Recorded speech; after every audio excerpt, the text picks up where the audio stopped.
Bismillahirrahmanirrahim. Assalamualaikum warahmatullahi wabarakatuh. Perkenalkan, nama saya Adi Aksa dari kelas Gizi B Fakultas Ilmu Kesehatan Universitas Sulawesi Barat.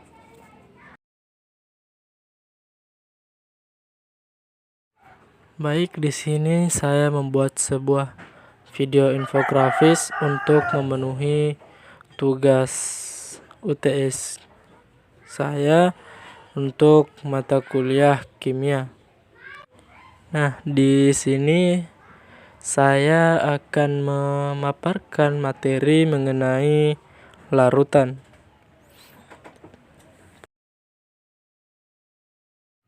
Untuk materi larutan ini sendiri, saya akan membahas 3, yaitu mengenai definisinya, satuan konsentrasi, dan sifat koligatif dari larutan. Baik, langsung saja kita masuk di bagian yang pertama, yaitu mengenai definisi larutan. Jadi apa sih itu larutan? Larutan adalah merupakan campuran homogen yang terdiri dari 2 atau lebih zat, di mana campuran homogen di sini berarti merupakan campuran yang tidak dapat dipisahkan, atau dalam arti lain itu dia itu merupakan larutan yang larut secara sempurna.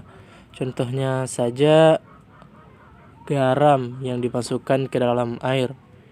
Garam di sini berperan sebagai zat yang terlarut, sedangkan air itu berfungsi sebagai zat pelarut. Dimana ketika garam itu dimasukkan ke dalam air, maka kita tidak dapat membedakan zat mana yang gula, dan karena semuanya telah larut secara sempurna dan tidak dapat dibedakan.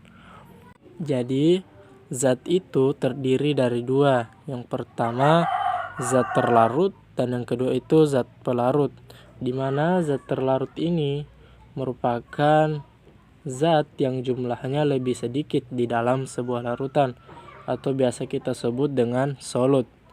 Sedangkan yang jumlahnya lebih banyak itu adalah solvent atau pelarut. Untuk di bagian kedua, yakni mengenai satuan konsentrasi larutan.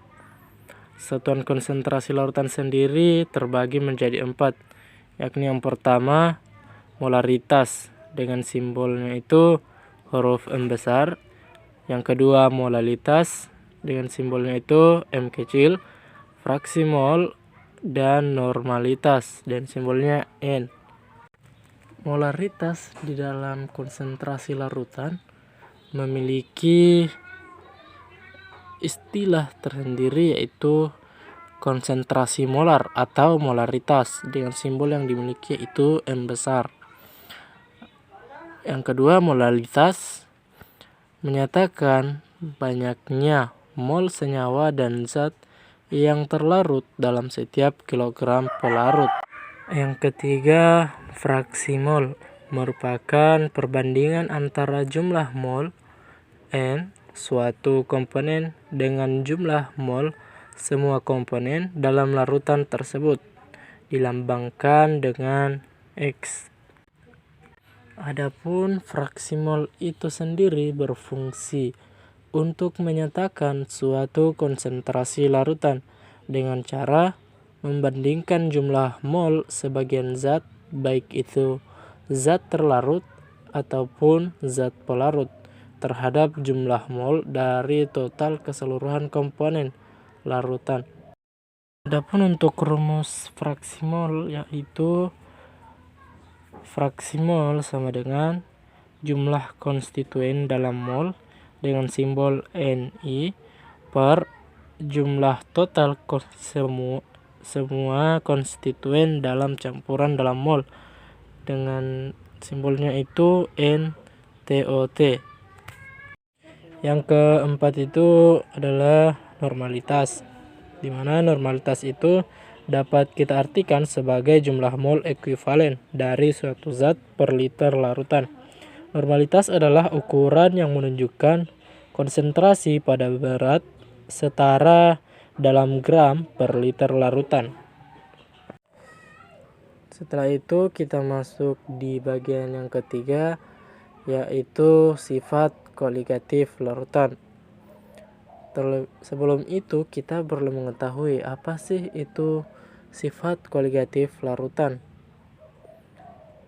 Jadi sifat kualitatif larutan itu adalah sifat yang bergantung hanya pada jumlah partikel zat terlarut dalam larutan.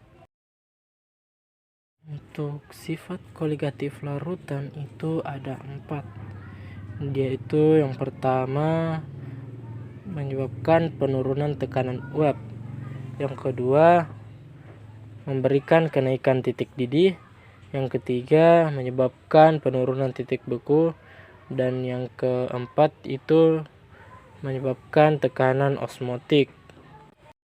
Untuk penurunan tekanan uap merupakan suatu keadaan di mana tekanan pelarut lebih besar dibanding dengan tekanan saat pelarut itu ditambahkan dengan zat yang terlarut. Contohnya sendiri di dalam kehidupan kita itu adalah laut mati, di mana jika kita berenang di laut mati itu maka kita akan mengapung. Adapun yang menyebabkan hal ini terjadi adalah disebabkan karena kandungan garam pada air laut mati itu lebih besar atau lebih tinggi lah dibandingkan dengan air lautnya. Adapun hal yang ditimbulkan dari keadaan ini yaitu air pada laut mati itu tidak akan mudah menguap. Yang kedua, kenaikan titik didih adalah suhu pada saat tekanan uap jenuh suatu cairan itu sama dengan tekanan udara luar. Contohnya pada air mendidih. Ternyata titik didih larutan selalu lebih tinggi daripada titik didih pelarut murni. Contohnya pada sebuah bejana pertama dididihkan pelarut murni atau air, dan pada bejana kedua ada larutan murni air namun ditambahkan dengan gula. Pada bejana pertama mendidih pada suhu 100 derajat Celcius dan pada bejana kedua mendidih pada suhu 100,52 derajat Celcius. Itu artinya bahwa air pada bejana kedua itu mengalami kenaikan titik didih, di mana kenaikan titik didihnya itu dipengaruhi oleh jumlah partikel zat terlarutnya. Yang ketiga, penurunan titik beku. Penurunan titik beku adalah penurunan titik di mana larutan mulai membeku akibat adanya zat terlarut. Contohnya pada proses pembuatan es putar yang dilakukan dengan mencampurkan garam dapur dengan kepingan es batu dalam sebuah bejana. Selanjutnya bejana tersebut dimasukkan ke dalam bejana lain yang terbuat dari stainless steel yang berisi pendingin, kemudian terus diaduk, yang kemudian menghasilkan sebuah es putar. Yang keempat adalah tekanan osmotik, adalah gaya yang diperlukan untuk mengimbangi desakan zat pelarut melalui selaput semi-permeabel ke dalam larutan. Contohnya pada sebuah alat kesehatan yaitu mesin cuci darah, di mana digunakan untuk para penderita gagal ginjal. Adapun perlu kita ketahui bahwa selaput permeabel itu adalah suatu selaput yang hanya dapat dilalui oleh molekul pelarut, namun tidak dapat dilalui oleh zat terlarut.